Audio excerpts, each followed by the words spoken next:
Hello everyone, welcome to Magnet Brains. I'm Vanya Naren, your ITKO, that's International GK Olympiad Educationist for grade 9th. I hope आप लोग बहुत बढ़िया हैं, बहुत अच्छे से हैं, खूब अच्छी अच्छी पढ़ाई कर रहे हैं और खूब अच्छा एंजॉय भी कर रहे हैं, ठीक है। आज का जो हमारा टॉपिक है जिस पे हम बात करने वाले हैं ये आप लोग के इंटरेस्ट का टॉपिक है, मतलब आप लोग की तो उम्र है खेल कूद करने की, तो आज का जो टॉपिक है वो बहुत बहुत बहुत मज़ेदार होगा, आई होप सो, है ना। ये टॉपिक हम ऑलरेडी कर चुके हैं, हमने इवेंट्स, ट्रॉफीज़ क्या क्या दिए जाते हैं, कौन कौन सी मेजर स्पोर्ट्स हैं, हम उनके ऊपर डिस्कशन कर चुके हैं, ठीक है। काफ़ी सारी बातें हम इस पर कर चुके हैं, तो आज हम उनके MCQs करने वाले हैं। उसके साथ हम जो न्यूज़ है वो कुछ समझने की कोशिश करेंगे, कुछ हम बैकग्राउंड समझने की कोशिश करेंगे, कुछ जो हम कह सकते हैं ना स्पोर्ट्स के जो इवेंट्स हैं वो किस तरह से होते हैं या जनरल उनके बारे में आइडिया जो है वो भी हम MCQs के माध्यम से साथ में करने वाले हैं, ठीक है। जैसे कि आप यहाँ पे ऑलरेडी पढ़ पा रहे हैं, ये बिगनर्स और अचीवर लेवल के MCQs क्वेश्चंस हैं और आपके लिए, क्योंकि जैसे मैंने कहा कि आपकी उम्र है खेल कूद करने की, तो आपको काफ़ी सारे आंसर्स ऑलरेडी पता होंगे, तो बहुत ज़्यादा टफ आई होप नहीं होगा, और होगा भी तो कोई बात नहीं। अगर चीज़ें मुश्किल हैं तभी तो अपन पढ़ाई करते हैं कि वो आसान हो जाए अपने लिए, है ना। मैग्नेट ब्रेन्स आप जानते हैं ना कि एक ऐसा चैनल है जहाँ पे आपको कोई भी सब्सक्रिप्शन नहीं लेना, कोई फ़ीस नहीं देनी, कोई भी कुछ नहीं करना इस तरह का काम, क्योंकि हम 100% फ्री एजुकेशन देते हैं, क्योंकि हम ये मानते हैं कि एजुकेशन जितने बच्चे हैं उन सब का, हमने सिविक्स में पढ़े थे ना फंडामेंटल राइट, तो बेसिकली राइट टू एजुकेशन सबका राइट है और सबको पहुँचना चाहिए, ठीक है। तो कोई दिक्कत नहीं है, कोई समस्या नहीं है, फटाफट अपन स्टार्ट करते हैं, फटाफट अपन जो है इस पर पढ़ाई चालू करते हैं। अब अपन IGQ का एग्जामिनेशन जो है आने वाला है, ठीक है, तो जो पढ़ाई हमने की है, कॉन्सेप्ट हमने किए हैं, उनके MCQs हम फटाफट कर रहे हैं, ठीक है। तो इसी पे आ जाते हैं अपन, जल्दी से आ जाते हैं अपन स्पोर्ट्स के MCQs पे। ये देख रहे हो ना कितनी सारी क्या क्या रखी हुई हैं, बेसबॉल है, बास्केटबॉल है, ग्लव्स हैं, टेनिस बॉल है, हेलमेट्स हैं, तो ये देख के समझ में तो ऑलरेडी आ गया होगा कि अपन सारे स्पोर्ट्स के बारे में मिली जुली जो बात है वो करने वाले हैं। Alright, now let's begin. Okay, यहाँ पे एक नाम पढ़ लेते हैं। ये नाम जो है Zara Phillip Tindall, Zara Phillips Tindall, इनका नाम आपने अभी सुना होगा जब आपको मालूम है कि ब्रिटिश की जो लॉन्गेस्ट रूलिंग मोनार्क थी उनका निधन हो गया है ना, वो आप जानते हैं, है ना। क्वीन एलिजाबेथ जो थी वो नहीं रही हमारे बीच में, और फिर उनके जो सुपुत्र थे जो इतने लंबे साल से, इतने साल उनकी उम्र होने के बाद भी वो प्रिंस चार्ल्स कहलाते थे, फाइनली अब वो किंग चार्ल्स बन गए हैं, किंग चार्ल्स बन गए हैं, ठीक है। तो अब ये बात उन्हीं की हो रही है। यहाँ पे ज़ारा फिलिप टिंडल जो है सेकेंड एल्डेस्ट ग्रैंड चाइल्ड हैं क्वीन एलिजाबेथ दी सेकेंड की एंड प्रिंस फिलिप की, राइट। अब इनकी जो मदर है ना वो बेसिकली उनकी बेटी लगती थी, और प्रिंसेस एन का अगर आपने नाम सुना है तो वो जी, तो वो ज़ारा फिलिप टिंडल की मदर है, ठीक है। Zara Phillip Tindall princess Anne की बेटी थी। और अगर आप बात करते हैं लाइन ऑफ सक्सेशन बात की जाती है ना, तो अगर लाइन ऑफ सक्सेशन में बात करते हैं तो 20th to the throne of British empire या ब्रिटिश मोनार्की के थ्रोन में in the line of succession 20th नाम जो आता है वो ज़ारा फिलिप टिंडल का आता है, ठीक है। As a member of the Great Britain team she won a silver medal at the London 2012 Olympics, ठीक है। और she is a person of her own rights, sports person है। Apart from being into from the royal family, उनकी अपनी अपनी एक standing है, अपनी एक पहचान है, और इसके बारे में आज हम बात करने वाले हैं। ग्रेट ब्रिटेन टीम की मेंबर हैं, उन्होंने सिल्वर मेडल जीता था लंदन 2012 ओलंपिक्स में और रिप्रेजेंट किया था bye her mother who herself was an Olympian, ठीक है। उनकी मदर जो कि ओलंपियन रही हैं खुद भी। अब इसमें आप बात कर सकते हैं कौन सी ऐसा स्पोर्ट था जिसमें उन्होंने मेडल जीता, तो मैं आपको बता दूं कि इन्होंने मेडल जीता था, इनका एक बड़ा मज़ेदार सा अच्छा सा हॉर्स भी है, उसके बारे में भी अपन बात करेंगे। और बेसिकली अब मैंने हॉर्स बोल दिया तो आप ये समझ चुके हैं कि घुड़सवारी, है ना, जो हॉर्स राइडिंग आप बात करते हैं, तो basically she is an equestrian है। और इन्होंने इवेंटिंग मेडल जो था आकिन्स में 2006 में भी जीता हुआ था, ठीक है। और इसमें अगर आप बात करते हैं तो उसी साल 2006 में इनको sports person of the year, BBC ने एक जो इवेंट होता है उसमें BBC के sports person of the year के खिताब से भी इनको नवाजा गया था, जो कि बाय पॉपुलर डिमांड या by public choice person of the year इनको चुना गया था, ठीक है। और ये बात हो रही है 2006 की। और उसके बाद जब हम ओलंपिक्स की बात कर रहे हैं तो मैं आपको एक और बात बता दूं कि इसमें एक बात आ जाती है शेल्टनम रेस कोर्स में इन्होंने फ्लेम जो है वो भी ये कैरी की थी, ठीक है। और उस पर इनका, जब मैंने कहा कि हॉर्स की बात मैंने की इसमें, तो इनके हॉर्स का नाम पता है क्या है? इनके हॉर्स का नाम है बहुत ही मज़ेदार, इनके हॉर्स का नाम है टॉय टाउन। ठीक है, ये इनके हॉर्स का नाम है। तो आपको पता चल गया है हम बात कर रहे हैं किसकी, ये इक्वेस्ट्रियन है या आप कह सकते हैं घुड़सवारी जिसको आप समझते हैं। तो ठीक है, ऑलराइट। नाउ सेकंड पे आ जाते हैं। Not many people know this much in the news retired Indian police officer, ठीक है, सोशल एक्टिविस्ट जिन्होंने बीजेपी को भी ज्वाइन किया था, जो कि अन्ना के मोर्चे में भी बहुत कंधे से कंधा मिला के चली थी, उनकी बात हो रही है। ठीक है, पॉलिटिशियन है। उसके बाद आप कह सकते हैं बाद में करंट लेफ्टिनेंट गवर्नर बनी पुडुचेरी की, अभी तो नहीं है फिलहाल, लेकिन कौन सी गवर्नर बनी पुडुचेरी की, आप कह सकते हैं कि बहुत ही फेमस और बहुत अच्छा इन्होंने एज अ लेफ्टिनेंट गवर्नर वहाँ पे काम किया है। ठीक है, पुडुचेरी मतलब पहले हम क्या बोलते थे, पौंडीचेरी बोला जाता था, है ना। और आप ये कह सकते हैं 24th गवर्नर मानी जाती थी, उसकी बनी थी, और पहली महिला अधिकारी थी, पहली महिला पुलिस अधिकारी या पहली आईपीएस अफसर भारत की मानी जाती हैं, जिनकी ऑटोबायोग्राफी या जिनकी बायोग्राफी आई डेयर के बहुत सारे संस्करण जो थे बिके थे। ठीक है, ऑफ कोर्स आप समझ चुके हैं हम बात कर रहे हैं किनकी, हम बात कर रहे हैं हमारी one and only crane Bedi को भी जिनके नाम से जाना जाता है, जो कि क्रेन बेदी क्योंकि उनका दिल्ली ट्रैफिक में भी वो रही, और दिल्ली ट्रैफिक में उन्होंने इंदिरा गांधी जब प्रधानमंत्री थी तो इंदिरा गांधी की भी जो कार थी वो पीएमओ की कार भी उनने उठवा ली थी, और इस वजह से उनके बारे में एक बात निकली थी कि she is not Kiran Bedi, she is crane Bedi. ठीक है, तो अभी बात हो रही है किरण बेदी की। अब किरण बेदी के बारे में मैं आपको एक बार बता दूं कि 1960 से 70 तक बहुत अच्छा स्वर्णिम इनका टाइम रहा, काफ़ी इन्होंने टेनिस खेला, और अपने जो पिता उस टाइम पे जो इनका सरनेम जो था, मेडन सरनेम, वो पेशावरी था। ठीक है, तो किरण पेशावरी के नाम से जानी जाती थी, और बहुत अक्सर ही इनके बारे में चीज़ें जो थी सुनने में पढ़ने में आती थी। अपने पिता जो थे इनके वो बहुत अच्छे टेनिस के प्लेयर थे, और उन्हीं के उसमें अगर आप कह सकते हैं कि गाइडेंस में दोनों बहनों ने खेलना चालू किया, इन्होंने और इनकी बहन ने, अनु पेशावरी इनकी बहन का नाम था, दोनों ने खेलना चालू किया। और आप कह सकते हैं कि बहुत जो लोकल जो जब ये रहते थे पंजाब में तब इन्होंने काफ़ी खेला, लेकिन 1964 में इन्होंने पहली बार अमृतसर से बाहर जाके गेम खेला। और अगर आप उनकी पुरानी फोटोज देखेंगे ब्लैक एंड वाइट, तो उनके लंबे लंबे बाल थे, है ना, क्योंकि सरदार थी तो लंबे लंबे बाल थे। लेकिन बाद में फिर उन्होंने अपने बाल जो है वो बॉयकट रख लिए, क्योंकि उनको लगता था कि इनके गेम में, स्पोर्टिंग इवेंट में बाल जो है वो बहुत ज़्यादा क्या करते थे, एक तरह से कह सकते हैं कि आप रुकावट पैदा करते थे। और मैंने इनका एक पर्सनल इंटरव्यू सुना था जिसमें उन्होंने कहा कि जब मैंने कॉलेज के प्रेसिडेंट का इलेक्शन लड़ा और मेरा नहीं हुआ, तो मैंने गुस्से में आके, और क्योंकि मैंने कहा कि मैं अपने कम से कम ना मैं ये पॉलिटिक्स कर पा रही हूँ, ना मैं गेम पे फोकस कर पा रही हूँ, मैंने अपने बाल जो है वो कटवा लिए जाके गुस्से में, बॉयकट कटा लिए।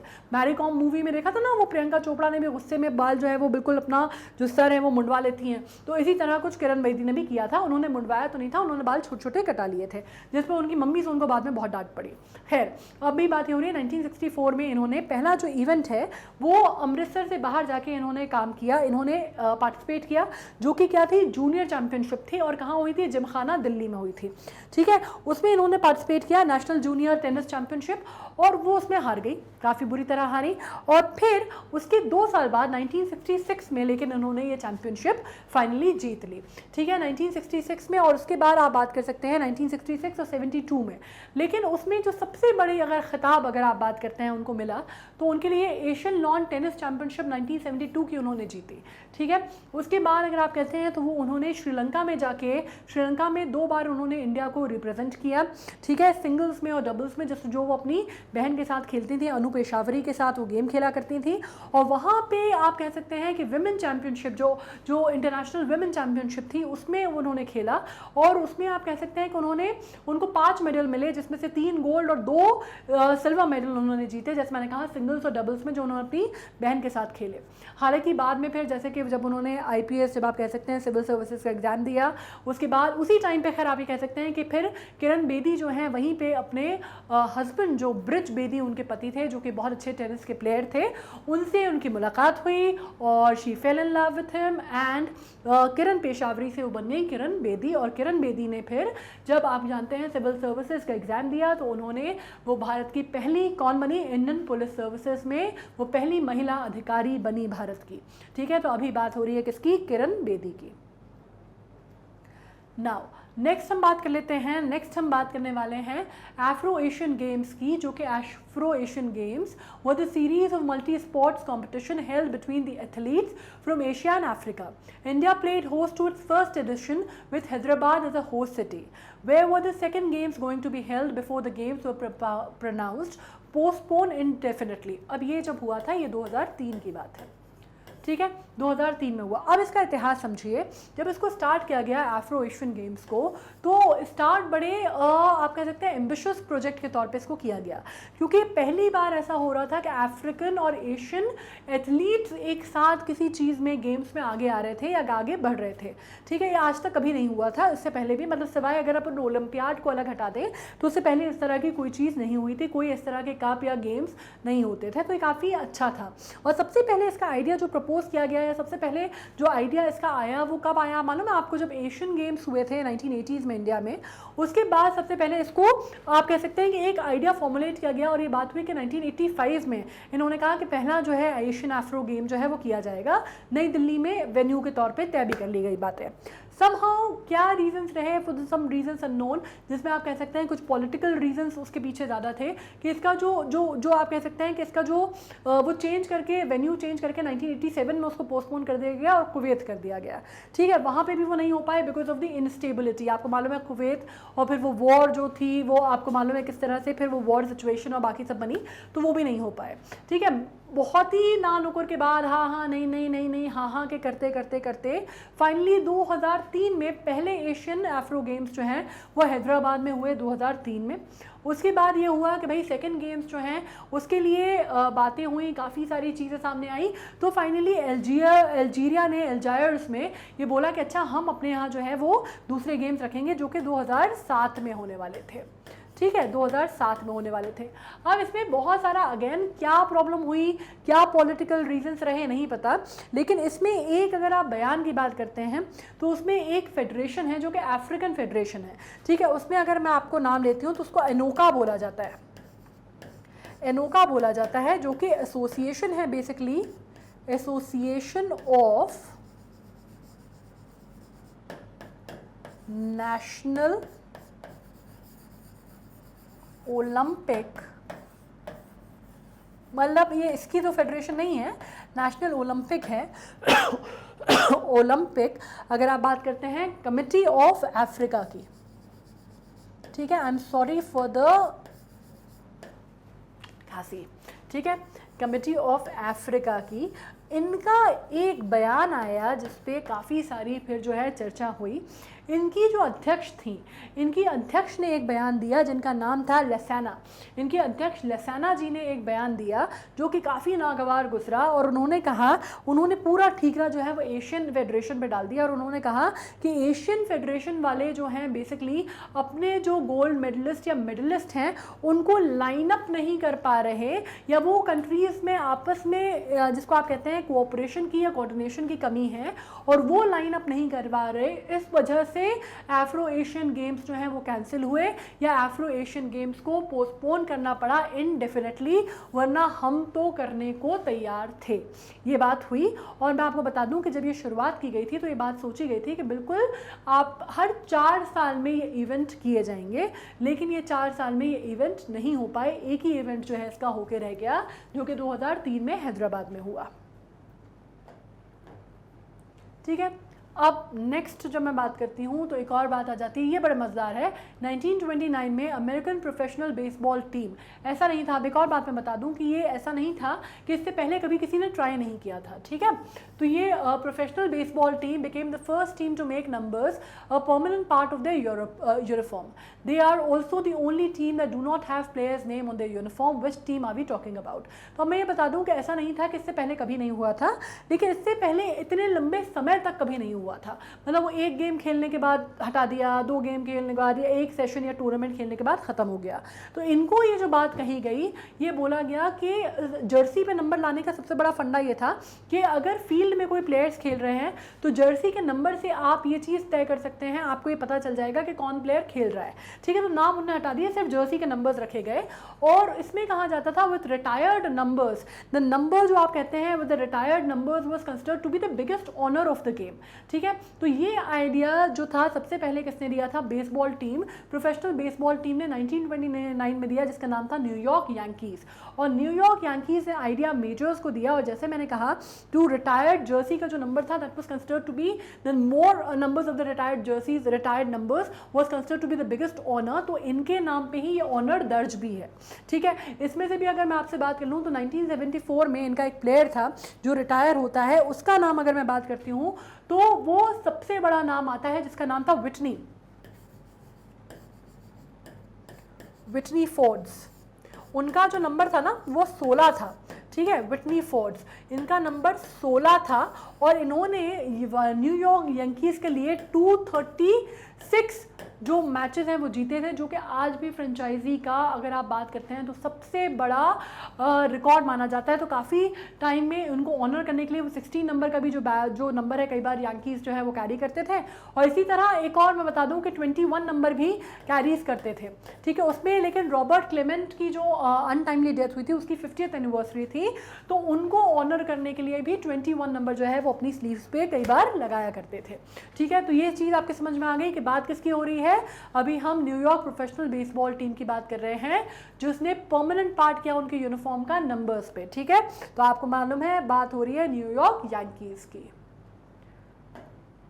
Now in equestrian sport, the dressage competition is judged according to horses' willing obedience to the rider's smallest command, called aids and purity of execution of the movement. Which of these is not a technique judged during dressage?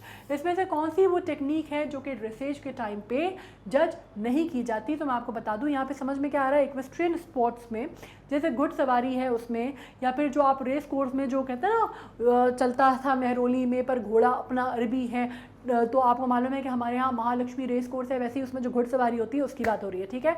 तो dresses competition में क्या होता है, उसमें क्या जज किया जाता है, हॉर्स विलिंग ओबीडियंस, जो कि राइटर अगर उसको जो राइडर है उसका वो उसको क्या बोलता है, जिसको हम क्या बोलते हैं, जॉकी भी बोलते हैं, ठीक है। तो वो कमांड देता है एड्स का purity of execution of movements, या कितना एग्जीक्यूशन या मूवमेंट है वो होता है। लेकिन इसमें से कौन सी ऐसी टेक्निक है जो कि जज नहीं की जाती ड्रेसेज के टाइम पे, तो मैं आपको बता दूं वो टेक्निक वो है जिसमें जो मूवमेंट है, जो हॉर्स का जो मूवमेंट है उसके फोर लिम्स का और उसके हाइंड का, उसका मूवमेंट जो है वो जज नहीं किया जाता, उसको हम कहते हैं फॉक्स ट्रॉट, ठीक है। फॉक्स ट्रॉट को जज नहीं किया जाता।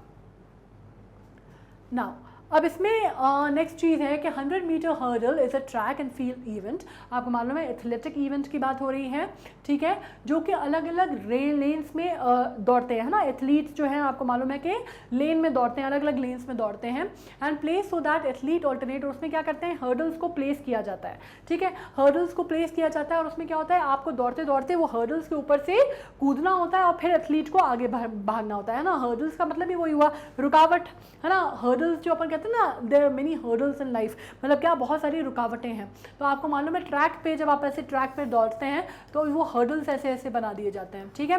तो जो मतलब एक ही साइज़ के रहते हैं, सॉरी अलग अलग साइज़ के नहीं रहते, ये एक ही साइज़ के हर्डल्स रहते हैं। मतलब ये मैं आपको बता दूं कि अलग अलग एक इक्वलेंट डिस्टेंस पे हर्डल्स प्लेस किए जाते हैं, और जो रनर है उसको क्या करना होता है, इन हर्डल्स के ऊपर से जंप मारनी होती है, ठीक है।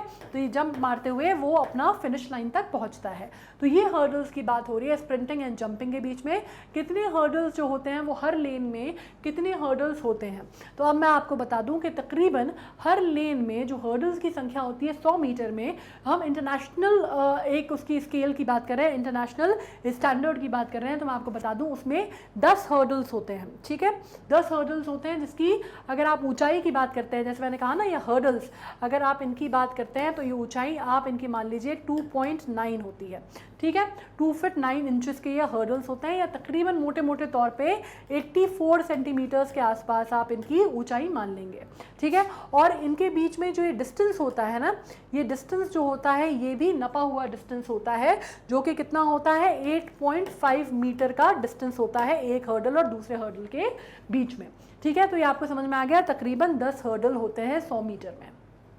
नाउ नेक्स्ट, अब स्नूकर की बात कर रहे हैं। स्नूकर गेम्स आप लोग खेलते होंगे, मेरे ख्याल से जब हम छोटे थे, तो जब हम 9th-10th में आए थे उस टाइम पर स्नूकर्स का बहुत चार्म था।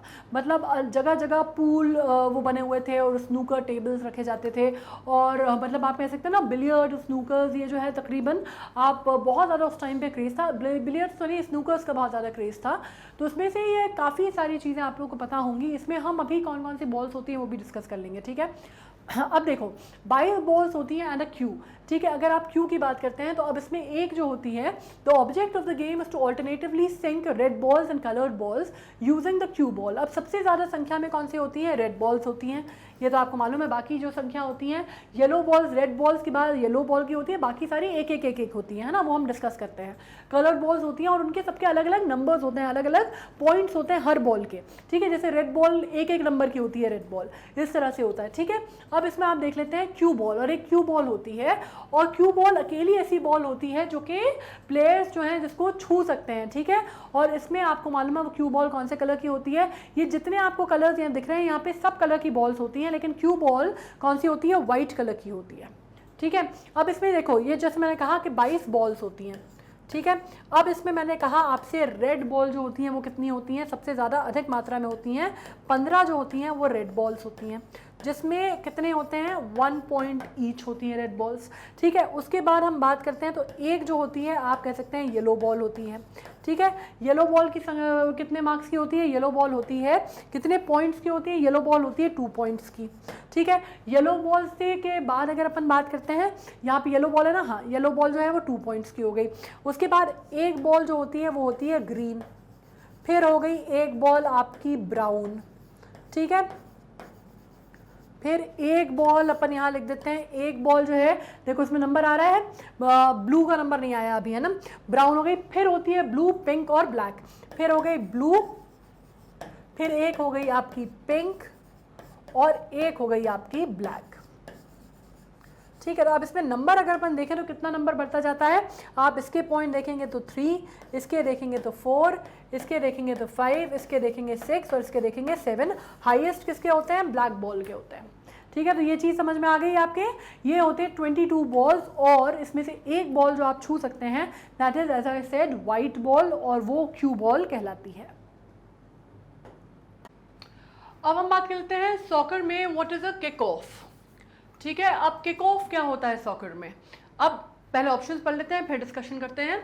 Strike when the ball has wholly crossed the goal line without a goal having been scored and having last been touched by a player of the defending team awarded to attacking team, ठीक है। दूसरी बात हो गई strike when the ball has crossed the touch line awarded to the opposing team to which last touched the ball. Strike following a goal by the opposing team or to begin each period of play, none of these. तो basically देखो kick off क्या होता है, kick off एक तरीका होता है to restart a game, ठीक है। मतलब बाकी भी चीज़ें होती हैं जिसमें पेनाल्टी किक भी आ जाती है, थ्रो इन्स भी आ जाते हैं, इनको भी आप क्या बोलते हैं, इनको भी बेसिकली एक टेक्निक मानी जाती है रीस्टार्ट करने की गेम। तो इसी तरह किक ऑफ कब होता है, किक ऑफ होता है जब आप हाफ ऑफ द गेम के बीच में, आप कह सकते हैं जब आपको रीस्टार्ट करना होता है गेम। यहाँ पे मैं लिख देती हूँ when you have to restart, simple भाषा में समझो तो restart a game after the goal has been secured, the goal has been kicked, है ना, उसके बाद आप कहेंगे। तो कब होता है ये रीस्टार्ट ऑफ अ गेम, इसको आप कहते हैं हाफ ऑफ द गेम के टाइम पे, या आप कह सकते हैं half of the extra time के टाइम पे, ठीक है, half of the extra time के बाद, ठीक है। ये बेसिक एक अगर आप डेफिनेशन बात करते हैं किक ऑफ्स की तो वो होता है। अब जैसे मैंने आपको बोला कि बाकी पेनाल्टी किक या फ्री किक, थ्रो इन्स, ये जो हैं ये भी अलग अलग तरह के रीस्टार्ट है। तो यहाँ पे रीस्टार्ट जब आ गया समझ में, तो इन ऑप्शंस में से कौन सी चीज़ समझ में आ रही है इसमें। और दूसरी बात मैंने क्या बोली कि गोल हैज़ बिन सिक्योर्ड, जब गोल कर दिया गया है उसके बाद की बात हो रही है ना। तो आप ये समझ लीजिए इसमें से ऑप्शन जो है वो आप समझ सकते हैं और to begin each period of play, है ना। जब हम हाफ टाइम की बात कर रहे हैं या फिर हम एक्स्ट्रा टाइम में की बात कर रहे हैं या रीस्टार्ट करने की बात कर रहे हैं, तो हम क्या करने की बात कर रहे हैं, to begin, right. So the answer is obviously C. Alright, fine, ये क्लियर हो गया है। Now This sport is a test of speed, flexibility, coordination, reflexes and tactics. ठीक है, ये जो स्पॉट है जिसकी हम बात करने वाले हैं, ये आपकी क्या टेस्ट करता है, आपकी वाइजिलिटी टेस्ट करता है, आपकी स्पीड, आपकी फ्लेक्सिबिलिटी, आपके रिफ्लेक्स एक्शंस, आपकी सूझबूझ, coordination, hand eye coordination, hand legs coordination, ये टेस्ट करता है। और दूसरी बात, इस स्पोर्ट के बारे में कहा जाता है कि इसका फुटवर्क बहुत इंपॉर्टेंट होता है। इसका फुटवर्क अक्सर बॉक्सिंग का जो फुटवर्क है मतलब उससे कंपेयर किया जाता है, and almost similar technique is used, क्योंकि आप कह सकते हैं कि इसमें भी हैंड और लेग कोऑर्डिनेशन बहुत इंपॉर्टेंट है, हैंड एंड फुट कोऑर्डिनेशन बहुत इंपॉर्टेंट है। ठीक है, जैसे बॉक्सिंग में होता है पंच तो आप हाथ से मारते हैं ना, मुक्का तो आप हाथ से मारते हैं, लेकिन फुटवर्क उसमें बहुत इंपॉर्टेंट माना जाता है। बिल्कुल वैसे ही ये जो स्पोर्ट्स है इसमें भी हैंड आई और हैंड फुट कोऑर्डिनेशन बहुत इंपॉर्टेंट माना जाता है। ठीक है, अब इसमें अगर हम बात करते हैं तो बाकी सारी चीज़ें तो ठीक है, हमने एक चीज़ समझ ली। इसमें जो 3 चीज़ों की बात हो रही है, इसमें आप देखिए एपी, फॉयल एंड सेबर। ठीक है, एपी, फॉयल एंड सेबर की हमने बात की। अब ये अगर 3 नाम आपको कहीं सुने हुए लग रहे हैं तो आप बिल्कुल इसका सीधा सीधा जवाब समझ चुके हैं। दीज आर वेपन, बेसिकली ये अगर मॉडर्न टेक्निक की बात करते हैं तो ये आप कह सकते हैं different type of fencing blades कहलाते हैं। ठीक है, और अगर आप ओलंपिक लेवल पे बात करते हैं तो उसमें भी आपको एक जिसको आप कहते हैं ना वेपन आप क्या बोलेंगे इनको, आप एक तरह की ब्लेड्स, एक तरह के वेपन में आप इनको कंसिडर करते हैं। अब ऑब्वियसली अगर आप ये समझ चुके हैं तो ये बहुत पुराना स्पोर्ट है, मतलब ये इतना पुराना स्पोर्ट है कि अगर आप इसका इतिहास जानने जाएंगे तो एग्जैक्टली अगर इंस्टीट्यूट ऑफ फिलाडेल्फिया की अगर आप बात मानते हैं, फेंसिंग इंस्टीट्यूट ऑफ फिलाडेल्फिया, तो वो कहते हैं कि कम से कम जो हम इसका आकलन करते हैं, एग्जैक्ट डेट लाइन तो नहीं है हमारे पास, लेकिन जो हम आकलन करते हैं तकरीबन आप मान सकते हैं कि ये 3000 साल पुराना स्पॉट माना जाता है। ठीक है, कॉम्बैट स्पॉट है, कॉम्बैट एंड अटैकिंग स्पॉट माना जाता है, मतलब जिसमें आप कॉम्बैटिंग टेक्निक जो है उसका इस्तेमाल करते हैं, इसमें आप अटैक भी करते हैं और बचते भी हैं, दोनों चीज़ें होती हैं। ठीक है, और इसमें सामने वाला जो ओपोनेंट होता है जब वो फिजिकल पॉइंट ऑफ कॉन्टैक्ट में आ जाता है विद द फेंसिंग स्टिक, तो उसमें उसको हारा माना जाता है, या उस पर वो पॉइंट जो है वो आप विन करते हैं, इस तरह का वो गेम होता है। ठीक है, अब इसमें पुराने अगर आप बात करते हैं, मतलब मैंने जैसे कहा कि बहुत पुरानी सिविलाइजेशंस में इजिप्शियन सिविलाइजेशन के साथ ये गेम जोड़ा जाता है। हालांकि सारी सभ्यताओं में, मतलब अगर आप हमारे यहाँ की भी सभ्यताओं में पुराना जाएंगे तो आपको पता चलेगा कि हमारे यहाँ भी ये विद्या जो है बहुत पहले सिखाई जाती थी, मतलब जो गुरु शिष्य परंपरा थी हमारे यहाँ, जो युद्ध लड़े जाते थे तब भी ये शिक्षा जो है वो दी जाती थी। ठीक है, तो आप ये बात कर रहे हैं अभी बेसिकली जिसको हम एक बोलचाल की भाषा में किसको बोलेंगे, तलवारबाजी, है ना, तलवारबाजी का जो स्पोर्ट्स है उसकी हम बात कर रहे हैं, जिसमें आज की डेट में फिर बहुत सारी टेक्निक्स आ जाती हैं, पैरी आ जाती है, अटैक आ जाते हैं, लंजेस आ जाते हैं, तो ये टेक्निक्स हैं जो कि आज के टाइम पे हम फेंसिंग के स्पोर्ट से जोड़ते हैं। ठीक है, तो बेसिकली तलवारबाजी जो हम बोलचाल की भाषा में बोलते हैं उसको एज अ स्पोर्ट क्या बोला जाता है, जिसको औपचारिकता में या औपचारिक भाषा में एज अ स्पोर्ट क्या नाम दिया जाता है, फेंसिंग। ठीक है, तो ये आपको मालूम है, दीज आर फेंसिंग ब्लेड्स, अलग अलग फेंसिंग ब्लेड्स हैं, तो ये नाम जो है आपका बी है, which is fencing. Okay, now water polo is a ball sport played between 2 teams. It combines speed, endurance, accuracy and of course team spirit. ठीक है, टीम स्पोर्ट है, जाहिर सी बात है, और पानी के अंदर खेला जाता है, पूल में खेला जाता है, राइट। एंड इसमें गोलकीपर के अलावा how many active players are there in each team in the pool. जब हम पूल में खेलने की बात करते हैं पोलो की, वाटर पोलो की, तो मैं आपको बता दूं कि इसमें बेसिकली जो एक मोटे मोटे तौर पे दिया जाता है, कहा जाता है, इसमें बेसिकली 6 आउटफील्ड प्लेयर्स और 1 गोलकीपर, मतलब 7 लोग जो है किसी भी टीम में at any given point of time पानी में या पूल में रह सकते हैं। ठीक है, तो हमने क्या बात की, 6 कौन से, 6 बेसिकली आउटफील्ड प्लेयर,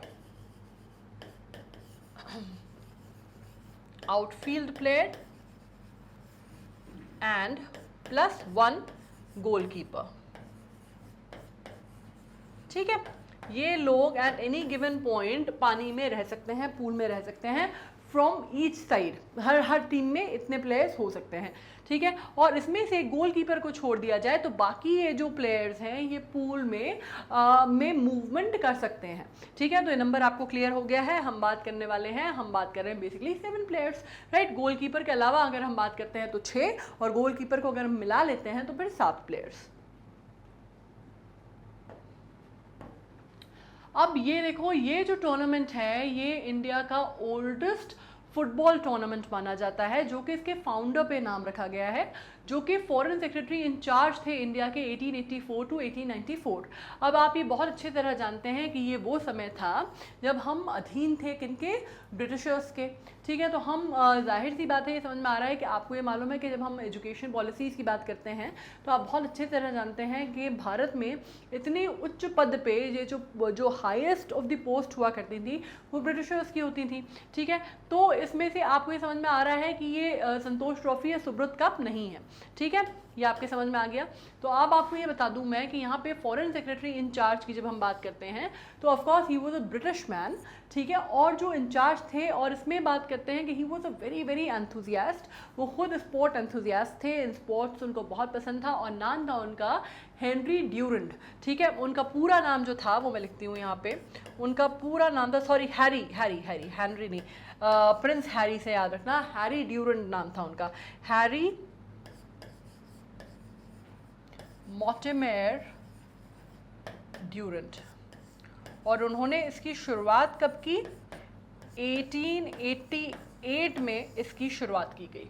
ठीक है, इस कप की शुरुआत जो थी 1888 में की उन्होंने, और शुरुआत जब की गई तो बेसिकली किस तरह से की गई, इसकी शुरुआत की गई कि ये जो फुटबॉल का जो गेम है वो किसके बीच में खिलाया जाएगा, वो अलग अलग डिपार्टमेंट या रेजिमेंट जो कि आर्म्ड फोर्सेस के हुआ करते थे उनके बीच में खेला जाएगा, या फिर जो प्रिंसली स्टेट्स हुआ करते थे उनके बीच में जो फुटबॉल मैच है वो कराया जाएगा।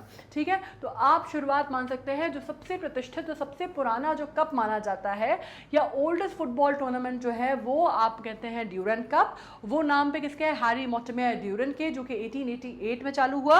और इसमें अगर मैं आपसे कहूं कि सबसे ज़्यादा फेमस टीम या सबसे ज़्यादा सक्सेसफुल टीम्स कौन सी रही, तो उसमें दो टीम्स का नाम निकल के सामने आता है। एक आपकी बहुत फेमस है मोहन बगान, नाम सुना होगा, फुटबॉल में बहुत बड़ा नाम माना जाता है मोहन बगान, और ईस्ट बंगाल या ईस्ट बंगाल का, ठीक है, बहुत बड़ा नाम माना जाता है। इन दोनों के ही नाम पे 16 टाइटल दर्ज हैं, 16 title each.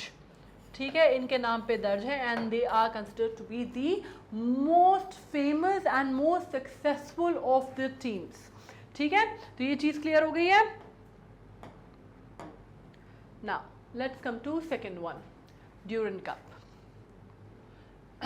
The Venus Rosewater Dish ladies single trophy, मतलब basically Venus Rosewater Dish जो कि लेडीज सिंगल ट्रॉफी है, वो अवार्ड किया जाता है किस टूर्नामेंट में। एक तो मैं आपको बता दूं कि रोज वाटर डिश है ना, इस बात को लेके बहुत टाइम से कई बार ये विवाद जो है खड़ा होता है, और बहुत विवाद इसमें किया जाता है कि कप की जगह जो रोज वाटर डिश है वो प्रेजेंट क्यों की जाती है लेडीज़ को, या लेडीज सिंगल ट्रॉफी को डिश क्यों प्रेजेंट की जाती है। और इसको आप एज अ सिल्वर ट्रे है, ये मतलब आप इसको कह सकते हैं तकरीबन ये सिल्वर ट्रे है, इस तरह का ये सिल्वर ट्रे है जो दिया जाता है, और उसमें ना माइथोलॉजिकल इनग्रेविंग्स वगैरह बनी हुई हैं जो माइथोलॉजी से जुड़ी हुई हैं। ठीक है, और इस ट्रे को क्या किया जाता है, ये लेडीज सिंगल्स ट्रॉफी में दी जाती है। इसमें अब इसको जो जोड़ा जाता है वो जोड़ा जाता है कि जब कप दे सकते हैं तो आप डिश क्यों देते हैं, है ना, इसके ऊपर बात होती है। अब इसके ऊपर चर्चा ये होती है कि कहा जाता है कि भाई पहले जो थी औरतें वो बहुत डोमेस्टिकेटेड थी, घर के काम करती थी, पानी वानी, खाना वाना बनाना, करना, सर्व करना, ये काम किया करती थी। ठीक है, तो उससे कहा जाता है कि कहीं ना कहीं ये उसी से जो पुराना जो एक सेक्सिस्ट बिलीफ था that men's role was out in the world and women's role was inside the house, उससे प्रेरित होकर ये जो ट्रॉफी है इसको डिज़ाइन किया गया था। और इस पे ये बात है कि इसको सिल्वर ट्रे, जैसे मैंने कहा कि it was a big silver tray, it is a big silver tray जो कि तकरीबन 47 सेंटीमीटर का डायमीटर है इसका। ठीक है, और पूरा इसमें ना यहाँ पे पूरी इंग्रेविंग है, बहुत सुंदर सी इंग्रेविंग है, और वो औरतों को प्रेजेंट की जाती है। और इस पर बहुत, मैं अगेन बोल रही हूँ कि इसके ऊपर वीनस रोज वाटर डिश के ऊपर बहुत ज़्यादा विवाद की स्थिति बनती है, बहुत ज़्यादा विवाद जो है इसके ऊपर हुआ है। अगर आप लोग पेपर्स वगैरह पढ़ते हैं तो आपको पता चलेगा कि इस पर बहुत ज़्यादा बातें होती हैं, और ये बहुत बहुत टाइम से चला आ रहा है, मतलब 1886 में इसको पहली बार प्रेजेंट किया गया था। तो 1886 में उस टाइम की जो दुनिया थी वो काफ़ी अलग है, और अभी बहुत इस पर विवाद हो रहा था कि आप इसका डिज़ाइन और नाम जो है इसको परिवर्तित कीजिए, चेंज कीजिए। तो पहली बार कब प्रेजेंट की गई थी? 1886 में प्रेजेंट की गई थी, और तब से इसका शेप जो है वो ऐसा ही है, सिल्वर ट्रे है, 47 सेंटीमीटर्स का डायमीटर है, और दी जाती है विंबलडन चैंपियनशिप में। विंबलडन चैंपियनशिप आप जानते हैं टेनिस की बहुत ही प्रतिष्ठित, लॉन टेनिस की बहुत ही प्रतिष्ठित जो चैंपियनशिप है विंबलडन, उसमें जो महिलाएं होती हैं, महिला जो प्लेयर होती हैं उनको ये प्रेजेंट किया जाता है। और कब किया जाता है? लेडीज सिंगल ट्रॉफी इसको माना जाता है, singles trophy. Now pro wrestling league की बात कर लेते हैं, जो कि आपको मालूम है कि भारत में जब इसका की शुरुआत हुई, जो इसका पहला जो सबसे पहला इनॉग्रल मैच था, वो जब आप बात करते हैं तो वो हुआ था दिसंबर 2015 में। ठीक है, अब दिसंबर 2015 में जब ये मैच हुआ तब आप समझ सकते हैं कि इसमें बहुत लोगों में बड़ा, एक कह सकते हैं ना, बड़ा जोश और जुनून था, क्योंकि हमारे यहाँ कुश्ती और कबड्डी ये जो चीज़ें, ऐसे कबड्डी लीग भी होती है ना हमारे यहाँ, तो ये बड़ा हमारे यहाँ वो कौन सी, अभिषेक बच्चन करता है, अभिषेक बच्चन भी उसकी टीम है उसमें, है ना। तो वो जो है वो आपको मालूम है कि बड़ी हमारे यहाँ ये जो बिल्कुल जिसको आप कहते हैं ना हमारे ज़मीन से जुड़े हुए खेल हैं हमारे, तो हमारे यहाँ बड़ी इसकी आप कह सकते हैं एक बड़ा जोश और जुनून था लोगों में जब इसकी शुरुआत हुई, और इसके बारे में पहली बार वो किया गया था, क्या बोला जाता है, अनाउंसमेंट किया गया था। ठीक है, और इसमें अगर मैं बात करूं तो इसको आप कह सकते हैं कि ये बहुत बढ़िया तरीके से ये बेसिकली इसको जब जीता गया तो 7-2 के स्कोर के साथ इसको जीता गया था। मतलब जीतने वाली टीम का स्कोर 7 था और हारने वाली टीम का स्कोर 2 था। तो 7-2 के जो आप कह सकते हैं कि रिजल्ट के साथ, या आप कह सकते हैं फाइनल, आप कह सकते हैं 7-2 से जो है ये जो मैच है, ये जो लीग का आप कह सकते हैं कि खिताब है, प्रो रेसलिंग लीग का खिताब जो है वो मुंबई गरुड़ा ने जीता था। किसके अगेंस्ट? हरियाणा हैमर्स के अगेंस्ट। तो मैं यहाँ पे लिख देती हूँ, it was win against Haryana hammer. और ये हुआ कब था? जैसे मैंने आपको बताया 2015 में। तो ये बेसिकली मुझे डेट एग्जैक्टली शायद 10 दिसंबर के आसपास, मतलब ठंड के दिन थे, 10 दिसंबर से 25 तारीख आपका क्रिसमस होता है, 25 तारीख को मैच हुआ था, 27 तक हुआ था, 27 दिसंबर तक। ठीक है, 2015 में। तो आपको समझ में आ गया, 7-2 से जो है बहुत बुरी तरह जो है मुंबई गरुड़ा ने इनको, हरियाणा हैमर को हरा दिया था। ओके, मतलब बेसिकली इनके और इनके बीच का मैच था। ठीक है,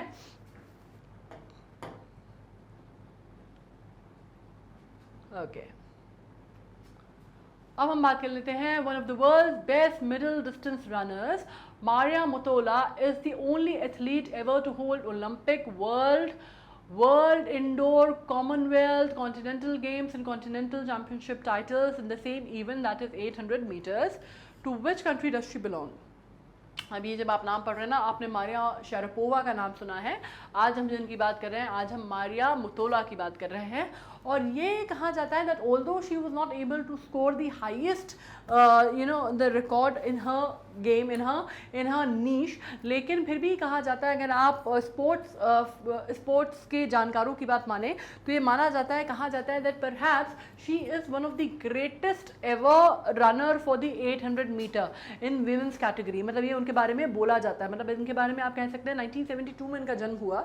ठीक है, और एक बहुत ही साधारण परिवार में इनका जन्म हुआ, और वहाँ से जो शुरुआत हुई तो आप कह सकते हैं कि 2008 में जाके इन्होंने रिटायरमेंट लिया 35 साल की आयु में। उसके बीच में जो रिकॉर्ड इन्होंने तक कायम किए, वो रिकॉर्ड अपने आप में बहुत ही सराहनीय। आप यहाँ पे खुद ही पढ़ पा रहे हैं कि अकेली एथलीट हैं जिनके पास ओलंपिक भी है, world indoor, Commonwealth, continental games, continental championship title जो है सब सेम इवेंट्स में 800 मीटर में उन्होंने जीते हैं।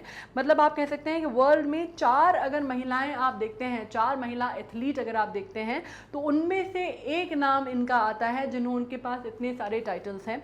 आप कह सकते हैं 3 बार ये वर्ल्ड चैंपियन रही, 1 बार ओलंपियन रही। मतलब सिडनी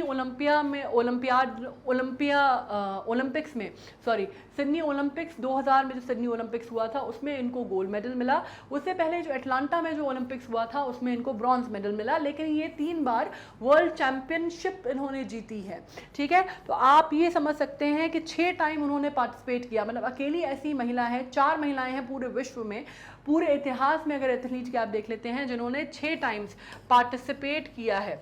6 टाइम पार्टिसिपेशन भी बहुत बड़ी बात होती है, पार्टिसिपेशन किया है जिन्होंने कौन सी प्रतिस्पर्धा में, कौन सी प्रतिस्पर्धा की बात हो रही है, 6 टाइम पार्टिसिपेशन किया है, आप मान सकते हैं ओलंपिक्स में, ठीक है। तो ये अपने आप में ही बहुत बड़ी बात है, जिसमें से आपने, जैसे मैंने कहा कि एक बार ब्रॉन्ज मेडल मिला था और एक बार फाइनली सिडनी ओलंपिक्स में गोल्ड मेडल इन्होंने जीता था, ठीक है। तो आप इनके बारे में जानते हैं। और ये कहाँ को बिलोंग करती हैं, कौन सी जगह से आई हैं, ये बेसिकली मोजाम्बिक से आई हैं, ऑलराइट, मोजाम्बिक। एंड 2008 में जैसे मैंने कहा कि she took a retirement. Now the Dubai World Cup is awarded at the race held annually since 1996 in the Emirates of Dubai, United Arab Emirates, with which sport is Dubai World Cup associated. अब Emirates of Dubai जो कि आप जानते हैं UAE की बात हो रही है, तो हम बात कर रहे हैं not only a cosmopolitan place which is Dubai, but हम बात कर रहे हैं एक बहुत ही समृद्ध जगह की, ठीक है। UAE आप जानते हैं कि वर्ल्ड इकोनॉमी में आज की डेट में इतना छोटू सी जगह होने के बाद भी इतना प्रीडोमिनेंट है। अगर आप बात करते हैं मतलब बुर्ज खलीफा से लेके डेजर्ट सफारी तक, या फिर आप दुबई फेस्टिवल तक अगर आप बात करते हैं, तो आपको मालूम है कि अपना सिक्का जो है दुबई ने मनवाया है। या अगर आप बात करते हैं, मतलब अगर आप उनके टूरिज्म की, उनके स्पोर्ट्स की, उनकी चीज़ों की आप बात करते हैं, टूरिज्म मतलब अगर आप देखते हैं वो क्रिकेट खेलते नहीं है, लेकिन आपको मालूम है अबू धाबी का जो स्टेडियम है, it is such a big, you know, it is such a Sharjah का स्टेडियम, सॉरी शारजा का अगर आप स्टेडियम देखते हैं तो आपको मालूम है, तो they are into development of all kind of infrastructure, right.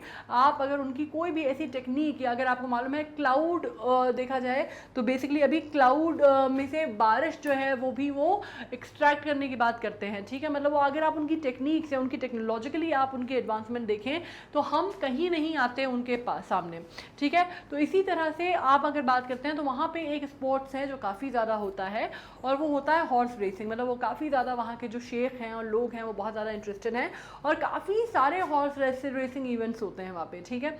लेकिन एक जो सबसे इम्पॉर्टेंट या सबसे बड़ा हॉर्स रेसिंग इवेंट माना जाता है वो दुबई वर्ल्ड कप माना जाता है, जो कि जिसकी शुरुआत 1996 से हुई।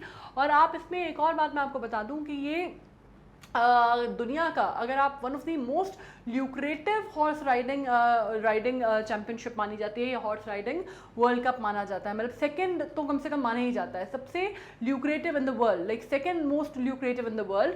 और ये कहाँ किया जाता है आपको मालूम है, एक डर्ट ट्रैक है वहाँ पे, जो कि आप कह सकते हैं दुनिया का सबसे बड़ा डर्ट ट्रैक है, वहाँ पे किया जाता है, जो कि एक रेस कोर्स भी है जिसका नाम है मेडन रेस कोर्स में ये जो हॉर्स राइडिंग है ये होती है, इसकी चैंपियनशिप होती है। और ये जैसे मैंने कहा ये दुनिया का सबसे बड़ा डर्ट रेस कोर्स है, डर्ट ट्रैक है।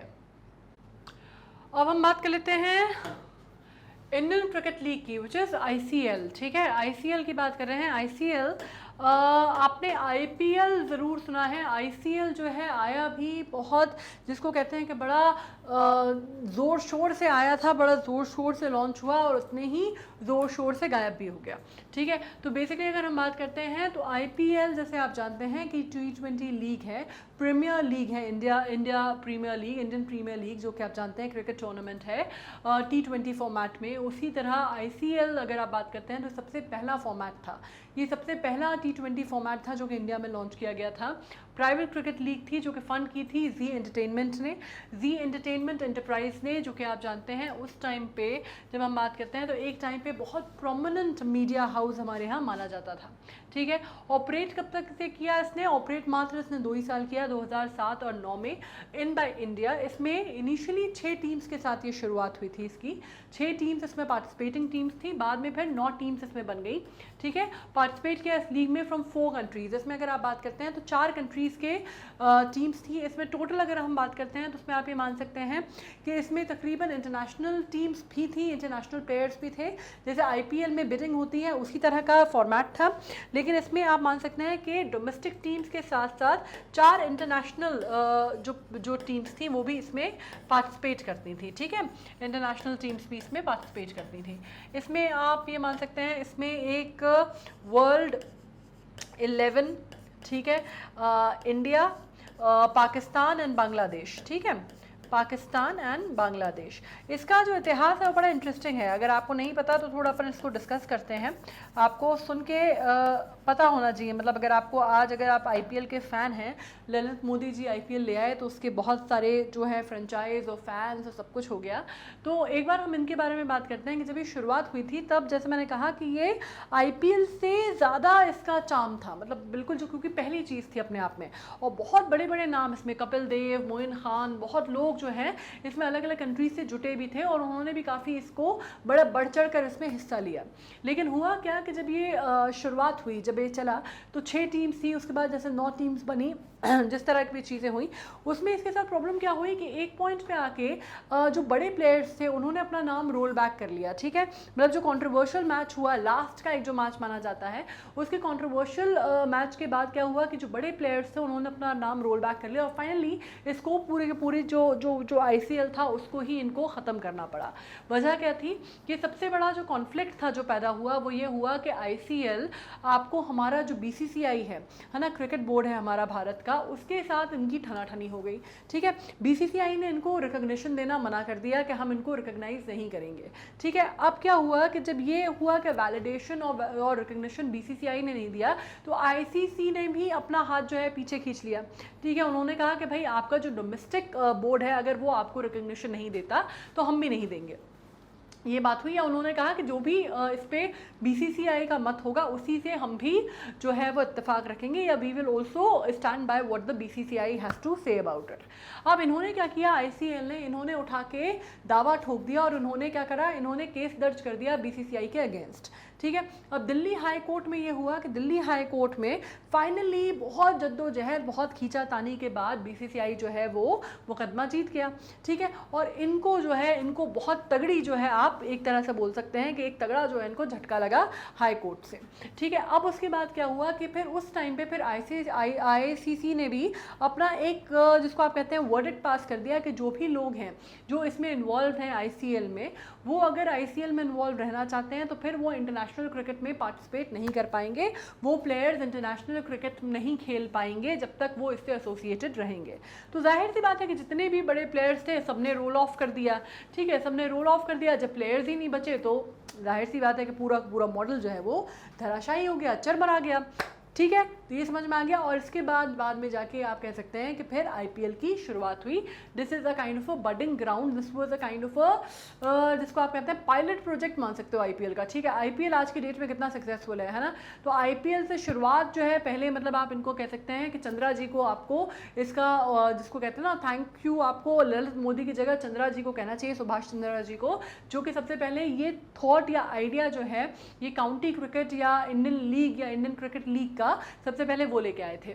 अब इसमें नाम समझ लो, इसमें बाकी जो नाम है वो तो ठीक है, अहमदाबाद रॉकेट, ढाका वॉरियर, लाहौर बादशाह, लेकिन इसमें चंडीगढ़ कैट्स नहीं थी। चंडीगढ़ इनकी कैट्स की मौसी बोला जाता है कैट को, किसकी, टाइगर की ना, राइट। लेकिन ये मौसी जी नहीं थी उसमें, यहाँ पे चंडीगढ़ लायंस थे। ठीक है, तो ये जो है ये गलत है। So obviously the answer is D. Alright, now next हम बात कर लेते हैं Hector Mendoza. Hector Mendoza one his national team the gold medal of the 2014 Central American and Caribbean Games। अब इसमें एक बात कर लीजिए कि मैं कौन से स्पोर्ट से एसोसिएटेड है। अब आपको मैं बात बताऊं कि हेक्टर मेंडोजा की जब बात होती है तो 1994 में इनकी बर्थ हुई है, बर्थ हुआ, 1994 में इनका बर्थ हुआ, ठीक है, 1994 में इनका बर्थ हुआ। और बहुत ही हैंडसम सा, बहुत ही बढ़िया सा प्लेयर है जो कि ज़्यादातर रेड कलर की जर्सी पहना होता है और उस जर्सी पे भी 94 जो है ना बड़ा बड़ा लिखा होता है। अगर इसको फ़ोटो आप गूगल करेंगे तो आपको दिखाई देगा, ठीक है। अब इनका जब मैं नाम लेती हूँ हेक्टर मेंडोजा, तो बेसिकली ये आप बात कर सकते हैं कि ये निपुण, अगर आपने नाम सुना होगा, मैं यहाँ पे लिखती हूँ, निपुण प्रोफेशनल बेसबॉल से जुड़े हुए थे ये, उसके लिए खेलते थे प्रोफेशनल बेसबॉल, जो कि बेसिकली NPB कहा जाता है उसको, जो कि जापान, है ना, नाम से समझ में आ रहा होगा निपुण, है ना, तो NPB कहा जाता है इसको, तो उसके लिए खेलते थे फॉर द टीम जो थी, फॉर द टीम, इस टीम का, इसका हिस्सा थे ये, इस क्लब का, और ये खेलते थे बेसिकली किसके लिए, योमोरी जायंट्स के लिए, ठीक है, योमोरी जायंट्स के लिए खेला करते थे, ठीक है। तो खेला करते थे क्या, मतलब still he is very young, 1994 की बर्थ है, so very young, end of course you know the question, the answer, baseball, the famous baseball player माने जाते हैं और बहुत अच्छे बेसबॉल प्लेयर माने जाते हैं, ठीक है। मतलब इसमें अगर आप कह सकते हैं तो इन्होंने क्यूबन प्रोफेशनल बेसबॉल प्लेयर हैं ये, और बहुत अच्छे और बहुत नामी गिरामी वहाँ के प्लेयर माने जाते हैं। बिल्कुल जैसे हम कहते हैं ना हमारे यहाँ, बिल्कुल आप जैसे किसका नाम समझते हैं आप, छेत्री का या विराट कोहली का, उस टाइप का नाम जो है वो इनका बेसबॉल में वहाँ लिया जाता है, ठीक है।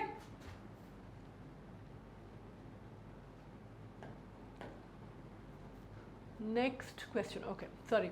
A retired American professional boxer, also known as Malik Abdul Aziz, is a former undisputed heavyweight champion of the world and holds the record of the youngest boxer to win the WBC, WBA and IBF heavyweight title. Whom are we talking about? अब इनके बारे में एक बात समझ लीजिए कि ये जो व्यक्ति हैं जिनके बारे में बात हो रही है, इनके बारे में the greatest of all Muhammad Ali, है ना, द मोहम्मद अली कौन है, the greatest of all boxer in the heavyweight championship के जो नाम आपके सबसे पहले दिमाग में आता है हेवीवेट बॉक्सिंग का, तो दो ही नाम आते हैं, उनमें से एक इनका होता है और एक इनका होता है, एक मोहम्मद अली का होता है। तो इनके बारे में मोहम्मद अली ने कहा था कि अगर मुझे इनका पंच पड़ जाए तो शायद मैं उसको सर्वाइव ना कर सकूं अगर हम एक साथ कभी एक दूसरे के अगेंस्ट कम्पीट करें, ठीक है। तो आप सोच सकते हैं कि जब मोहम्मद अली ने अगर ये बात बोली है तो किसी ऐरे गैरे नत्थु खैरे के लिए तो बोली नहीं होगी, ठीक है। अब जो कि यहाँ पे नाम आप पढ़ पा रहे हैं मलिक अब्दुल अजीज़, तो ये उस व्यक्ति का नाम है जो कि सबसे बड़ा, one of the greatest of the player अपने फील्ड का माना जाता है, बॉक्सिंग का माना जाता है। और इसको इनके बारे में बहुत सारी टाइटल्स, बहुत सारी चीज़ें कहा जाती हैं इनके बारे में। एक जो टाइटल बहुत फेमस था वो था the baddest man on the planet, ठीक है, the baddest man on the planet कहा जाता था इनको, ठीक है। और the baddest man on the planet, या फिर इनके बारे में एक और बहुत फेमस नाम है जो नॉर्मली बच्चे या फिर जो बहुत फ़ैन रहते हैं इसके हेवीवेट टाइटल्स के, हेवीवेट्स के, वो इनको बोलते हैं, एंड वो इनको बोलते हैं बेसिकली आयरन माइकी या आयरन माइक। तो नाम तो आप समझ चुके होंगे, हम बात कर रहे हैं of course, we are talking about the greatest Michael Gerard Tyson, इनकी बात हो रही है। माइकल जेरार्ड टाइसन, इनके ऊपर आप कह सकते हैं कि तकरीबन 58 मैचेस इन्होंने आज तक लड़े हैं, जिसमें से आप कह सकते हैं कि 6 इन्होंने लूज़ किए हैं, ठीक है। तो आप कह सकते हैं 58 मैचेस में से 6 लूज़ किए हैं, तो आप समझ सकते हैं रिकॉर्ड क्या सही होगा, ठीक है, बंदे का। 5'10" इनकी हाइट थी और काफ़ी सारे इन्होंने, and he is also known to bounce back because इनके ऊपर एक रेप चार्ज लगा था, जिसके बाद इनको आप कह सकते हैं 1992 में इनके ऊपर एक रेप चार्ज लगा था, मैं यहाँ पे लिख भी दे रही हूँ। ये एक्चुअली इसलिए इम्पोर्टेंट हो जाता है जो चार्ज्ड था, ठीक है। तो ये पैरोल पे बाहर आए 3 साल के बाद, तो आप ये कह सकते हैं कि 1992 में जब इनके ऊपर चार्ज लगा, पैरोल के बाद ये बाहर आए, तो उस टाइम पे इन्होंने आप कह सकते हैं कि ही बाउंस्ड बैक, और ये जो आप पढ़ रहे हैं ना WBC और WBA, ये अगर आप टाइटल की बात करते हैं, ये चैम्पियनशिप इन्होंने पैरोल पे आने के बाद वापस की, and that is why he is also known to be bounced back. ठीक है, तो आप इसमें ये भी कह सकते हैं। और आप बाकी बातें तो मैं आपको बता ही चुकी हूँ, माइक टाइसन के बारे में मोहम्मद अली के क्या राय है। ठीक है, सो of course you know that हम बात कर रहे हैं माइक टाइसन की। ठीक है, अब हम बात कर लेते हैं एक प्लेयर की जो कि British open 6 times between 1967 to 1973 he co-authored the book The Squash Code। बहुत बड़े स्क्वॉश प्लेयर थे। ठीक है, अगर हम इनके बारे में बात करते हैं तो मैं आपको बता दूं, ये बाय बर्थ कॉर्नवेल इंग्लैंड से बिलोंग करते थे, बेसिकली फ्रॉम कॉर्नवेल इंग्लैंड। ठीक है, और इनका जो पेट नेम था, जिस नाम से ये ज़्यादातर जाने जाते थे, इनको बोला ही एक्चुअली मिस्टर स्क्वॉश जाता था।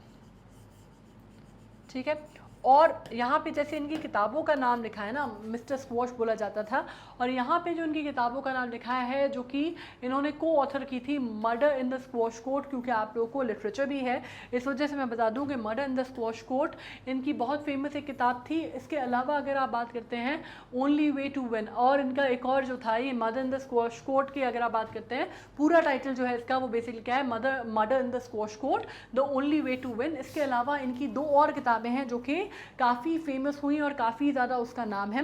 मैं दोनों किताबों का नाम यहाँ पे लिखती हूँ। पहला अगर आप बात करते हैं the only way to win, तो आपको इसका मालूम है। इसके अलावा एक और टाइटल जो है मैं आपको बताती हूँ, और इसमें इनका जो टाइटल था उसने इनको काफ़ी प्रोक्लेमेशन भी मिला और इनको अवार्ड जो है वहाँ पे उससे भी नवाजा गया, और वो टाइटल जो था वो था द बुक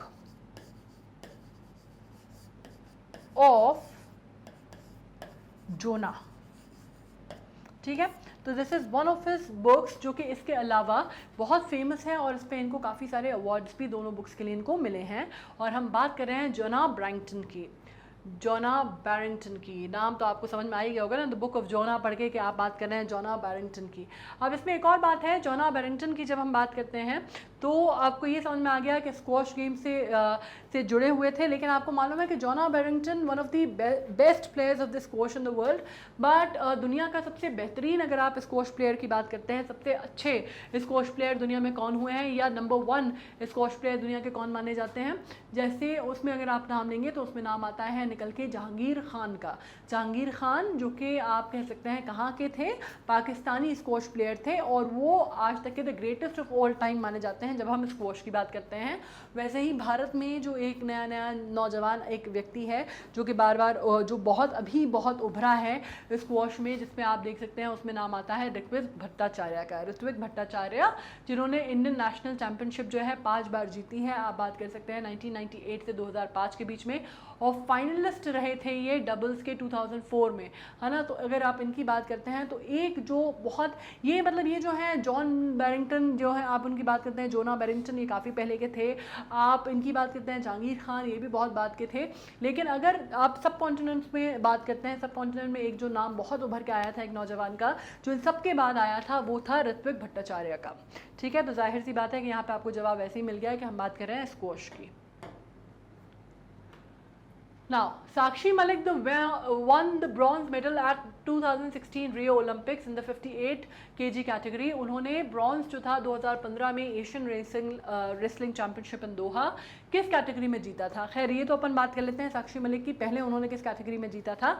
अभी आपको ये बात मालूम है कि कॉमनवेल्थ गेम्स में अगेन साक्षी मलिक को क्या मिला है, 2022 के कॉमनवेल्थ गेम्स में। इसके बारे में हमने जो पढ़ाई की थी, अभी जो हमने वीडियो बनाया था उस पर भी हमने चर्चा की थी। कॉमनवेल्थ एक मिनट, इसमें 62 kgs की कैटेगरी में उनको गोल्ड मेडल मिला है। ठीक है, ये क्वेश्चन इस क्वेश्चन से ज़्यादा इंपॉर्टेंट है क्योंकि ये हाल का करंट अफेयर्स है, ये आपसे पूछा जा सकता है। ठीक है, इस पे उन्होंने गोल्ड मेडल जीता है। अगेन जैसे मैंने कहा, साक्षी मलिक का नाम अगर आप बात करते हैं, इसमें एक और हमने नाम पढ़ा था जो कि अभी यहाँ पर हमने कॉमनवेल्थ गेम्स में हमने डिस्कशन किया था, फोगाट का, है ना, विनेश फोगाट का। अब उसमें अगर आप बात करते हैं तो उसमें ये गीता फोगाट, विनेश फोगाट, फोगाट और बबीता फोगाट, इनका नाम जो है काफ़ी इंपॉर्टेंट आता है। फोगाट सिस्टर के साथ साक्षी मलिक का नाम भी जो है वो काफ़ी लिया जाता है जब आप बात करते हैं किसकी, आप बात करते हैं रेसलिंग चैंपियनशिप की। अब इसमें इन्होंने जो पहले खेला था वो 60 किलो की कैटेगरी में खेला था, ठीक है ना। अब नेक्स्ट नाम जो हम बात कर रहे हैं, हम एस शटलर पीवी सिंधु की बात कर रहे हैं, जिन्होंने सिल्वर मेडल जीता है women single badminton at 2016 Rio Olympics. इसमें से कौन सी ऐसी इंडियन पैरामिलिट्री फोर्सेस हैं जिन्होंने उनको अपॉइंट किया है एज अ ब्रांड एम्बेसडर। अब इसमें पीवी सिंधु के बारे में आप समझ लीजिए। आज की इनकी रेटिंग अगर आप बात करते हैं तो करंट रेटिंग अगर आप इसमें देखेंगे तो 6th है, लेकिन अगर आप यही बात करते हैं 2017 में तो वर्ल्ड चैंपियन में रेटिंग में 2nd नंबर पे थी ये, ठीक है। इसमें अगर आप बात करते हैं तो ये अकेली ऐसी भारतीय हैं जिनको आप कह सकते हैं कि जिनको 2 कॉन्सिक्यूटिव ओलंपिक मेडल्स जिन्होंने भारत के लिए जीते। उसके अगर अलावा अपन बात करते हैं तो एक और नाम जो इनके साथ आता है बैडमिंटन में, वो किसका आता है, साइना नेहवाल का। मतलब ये 2 लड़कियों का नाम अगर बैडमिंटन के क्षेत्र में देखा जाए तो प्रकाश पादुकोण के बाद अगर किसी का नाम इतना ज़्यादा चमका है बैडमिंटन के क्षेत्र में तो 2 लड़कियों का ही है, ठीक है। इसमें अगर आप पीवी सिंधु की बात करते हैं तो ये अकेली, मैं फिर से बता दूं that she has been only badminton player in the world, ठीक है, बैडमिंटन प्लेयर ऑफ इंडिया जिनको वर्ल्ड चैंपियनशिप जो है, वर्ल्ड चैंपियनशिप का खिताब जिसने जीता है। और यहाँ पे जैसे कि आप पढ़ पा रहे हैं, इन्होंने 2019 में भी भारत के लिए खिताब जीता। और फाइनली अभी जब आप बात करते हैं तो भारत में एज अ, आप कह सकते हैं कि इनको एज अ ब्रांड एम्बेसडर, जैसे मैंने कहा कि चुना है एक पैरामिलिट्री फोर्स ने, पैरामिलिट्री सर्विस ने, और उसका नाम क्या है, वो बेसिकली CRPF जो है हमारी सेंट्रल रिजर्व पुलिस फोर्स, उन्होंने अपना ब्रांड एम्बेसडर के तौर पे इनको चुना है, which is a very good thing. क्योंकि नॉर्मली क्या होता है, नॉर्मली आप किसको चुनते हैं, आप मूवी स्टार्स को, इनको उनको चुनते हैं। तो स्पोर्ट्स स्टार्स को चुनने की जो आप कह सकते हैं प्रथा है, या जिसको आप कह सकते हैं कि एक चलन है, वो बहुत अच्छा है और उसकी जितनी सराहना की जाए कम है, और इसको हमें आगे भी बढ़ाना चाहिए, ठीक है। तो अपन बात कर लेते हैं नेक्स्ट की। अब आ जाते हैं हम नेक्स्ट पीस ऑफ न्यूज़ पे। A warm-up generally consists of some gentle exercises that gradually increases in intensity, है ना। कोई भी जब हमें सेट्स करने होते हैं, या इनफैक्ट अगर हम जिम में भी जाते हैं, या कोई भी अगर हम कोई स्पोर्ट्स खेलने वाले होते हैं तो हमको पहले वार्म अप कराया जाता है ना। एकदम से ऐसा नहीं होता कि आप आए और आपसे फील्ड में सीधे आप लग गए काम में, ऐसा नहीं होता है ना। वार्म अप कराया जाता है, वार्म अप एक्सरसाइजेस कराई जाती हैं, ठीक है। अब इसमें क्या होता है, जेंटल एक्सरसाइजेस होती हैं जो कि जेंटली इंक्रीज करी जाती है इंटेंसिटी में, और बॉडी को वार्म अप किया जाता है, ठीक है, ताकि आपको आपकी बॉडी जो है एक उसमें मोड में, या एक आप कह सकते हैं उसमें ढल जाए, और उसके बाद फिर आप स्पोर्ट्स या कोई भी एक्टिविटी जब आप करते हैं तो फिर आपके लिए आसान होता है। तो उसमें कोई भी इस तरह की दिक्कत ना हो, आगे आपको कोई भी आप कह सकते हैं कि कोई मसल पुल हो गई, कोई दिक्कत हो गई, कोई प्रेशर क्रिएट हो गया, या कोई इंजरी हो गई, उसका खतरा जो है वो टल जाता है, ठीक है। प्री एक्सरसाइज वार्म अप जो होता है वो क्या करता है, बॉडी को उस कंडीशन में लाता है, एक्लेमेटाइज करता है, जिसको आप सेफली रिस्पॉन्ड कर सकते हैं nerve signal for the quick and efficient action, ठीक है। तो आप एक तरह से जब आप कहते हैं कि आप एक डॉर्मेंट स्टेट से जब आप बहुत एक्टिव स्टेट में जाने वाले होते हैं, तो ये बॉडी को एक्लेमेटाइज करती हैं जो वार्म अप एक्सरसाइजेज होती हैं, ठीक है। और it also helps decrease the chances of the injury, जो कि आप कह सकते हैं ड्यूरिंग द वार्म अप इनमें से कौन सी चीज़ जो है वो की जाती है, joint mobility exercises, stretching, slow jogging या स्प्रिंट। अब देखो सीधी सी बात है कि जब मैं बात कर रही हूँ जॉइंट मोबिलिटी एक्सरसाइजेस, मतलब अलग अलग सेट्स ऑफ मोबिलिटी एक्सरसाइजेस हैं वो कराए जाते हैं, या स्ट्रेचिंग, मतलब आप कहते हैं ना आप हाथ स्ट्रेच कर रहे हैं, लेग्स स्ट्रेच कर रहे हैं, मसल्स स्ट्रेचिंग कर रहे हैं, ठीक है, आपको पता चल रहा है कि आपके पूरे जो मसल्स हैं वो सारे रिलैक्सड हैं और स्ट्रेच आउट करते हैं आप, ठीक है, वो होता है।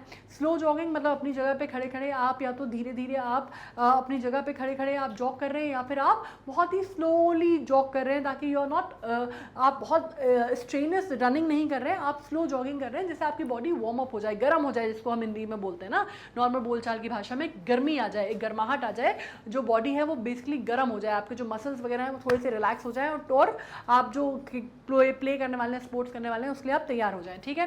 तो ये तीनों चीज़ें समझ में आई। स्प्रिंट, भाई साहब स्प्रिंट जो है मतलब वो क्या होता है, आपको मालूम है ना, स्प्रिंट दौड़ना, तो स्प्रिंट नहीं दौड़ा जाता, ठीक है। स्प्रिंट तो बहुत ही हाई इंटेंसिटी आप कह सकते हैं कि अपने आप में स्पोर्ट्स है, मतलब जिसमें आप बहुत स्पीड में, आप कम डिस्टेंस के लिए बहुत स्पीड में, एट द टॉप स्पीड आप दौड़ते हैं, उसको हम कहते हैं स्प्रिंट, है ना। मैराथन कहा जाता है ना कि ज़िंदगी में अगर आगे निकलना है तो अगर आपको लंबी रेस का घोड़ा बनना है तो आपको मैराथन दौड़ना आना चाहिए। स्प्रिंट दौड़ने वाले बहुत दूर का सफ़र तय नहीं कर पाते, ठीक है। तो स्प्रिंट जो है जाहिर सी बात है यहाँ से कट जाता है, ठीक है। So the answer is C, sprint. Now next पे आ जाते हैं। Which of the following set of games were in addition to the 28 sports on the Olympic program for the third summer youth Olympic games held in Buenos Aires? इसमें आप Brazil की बात कर रहे हैं 2018 की, तो इसमें मैं बता दूं कि बच्चों के लिए था और बच्चों के लिए इसमें इवेंट में इसको इंक्लूड किया गया था। और इसमें जो स्पोर्ट्स इवेंट थे मतलब बच्चों के लिए इन द सेंस यूथ के लिए था, है ना, यूथ के लिए था।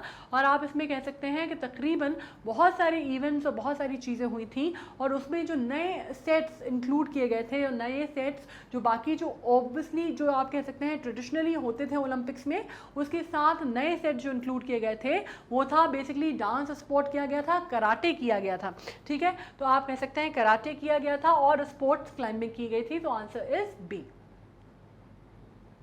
नाउ 2022 विंटर ओलंपिक गेम्स में which event will take place in Zhangjiakou zone will take place, नहीं took place,